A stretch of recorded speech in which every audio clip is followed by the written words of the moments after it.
Assalamu alaikum wa rahmatullahi wa barakatuh. How are you, my beautiful dear girls? I hope you are in good health.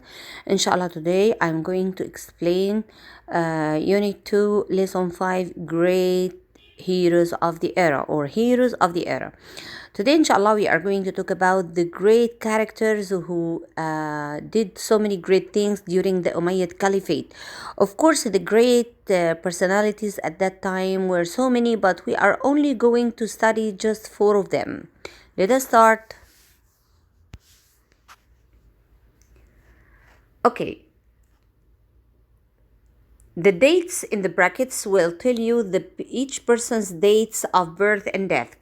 I told you we are going to talk about 4 great people at the Umayyad Caliphate or during the time of the Umayyad Caliphate. We are going to study only 4 of them. This one, Imam al-Zuhri, Khalid ibn Yazid ibn Muawiyah, Al-Farasdak, and Fatima. The other one is called Fatima. Between 2 brackets beside the name of each one, the date of the birth and the date of the death of each of them. Let us start with Imam al-Zuhri. Al-Imam al-Zuhri's full name was Muhammad ibn Muslim ibn Shihab al-Zuhri. He was well known for his sharp memory, which helped him to memorize more than 2,200 hadith. Of course, you know, al-Hadith al-Sharif was everything that was said by Prophet Muhammad. And in the hadith of Prophet Muhammad or al-Hadith al-Sharif of Prophet Muhammad, we can take a lot of the things that we should do or should not do. This is Sunnah and we should follow it and stick to it. He is considered, Muhammad al-Zuhri or Imam al-Zuhri, he is considered one of the most reliable narrators of the hadith, and he was one of the first Islamic historians. Of course, you know that historians' job is to record what happened in history. We can rely on Muhammad al-Imam al-Zuhri and get from him the true hadith of Prophet Muhammad. The next one, Khalid ibn Yazid ibn Muawiyah. He was born in the year 634 AD and died in the year 704 AD. Khalid ibn Yazid ibn Muawiyah was a very known scholar. He worked in the field of natural sciences. So that one was a historian and a narrator for the Prophet's hadith, Al-Imam Zuhri. But Khalid ibn Yazid ibn Muawiyah was, we can say that he was a scientist. He worked in the field of natural sciences and he became famous for his work in chemistry. He was a chemist. He wrote many books on chemistry. He also collected books from other places and helped to get them translated into Arabic in order to make the best use of the knowledge which the other cultures reached. You know, he wanted the Muslims to learn about what the non-Arabs reached in the history of chemistry and science, and he also added more knowledge to that branch of knowledge. Al-Farasdak. Okay, Al-Imam al-Zuhri was a historian and a narrator for the Prophet's hadith. Khalid ibn Yazid ibn Muawiyah was a scientist or a chemist. Al-Farasdak was a poet. He enriched the Arabic literature at that time. Let us read about Al-Farasdak, who was born in the year 641 AD and died in the year 730 AD. Or that year. People are not sure of the year of his death. Tamam ibn Ghalib Abu al-Firas. Again, Tamam ibn Ghalib Abu Firas was a famous Arab poet who lived in Basra. Basra is a city in Iraq. He and another poet, a great poet, he and another great poet of the time called the Jarir started writing a new type of poetry for the new Muslim society that was developing. So Al-Farasdak and the Jarir, they are 2 important names in the Arabic literature or poetry, the Arabic poetry at that time. Al-Farasdak and the Jarir. Jarir is not the bookstore, of course, you know. No, that bookstore took the name of Jarir and titled itself like that, but Jarir is a name of a famous Arabic poet of that time. His diwan, and when I say diwan, I mean a very long poem or collection of poetry contain several thousands of verses. Some of the verses are praise poems. You know what are the meaning of praise poems?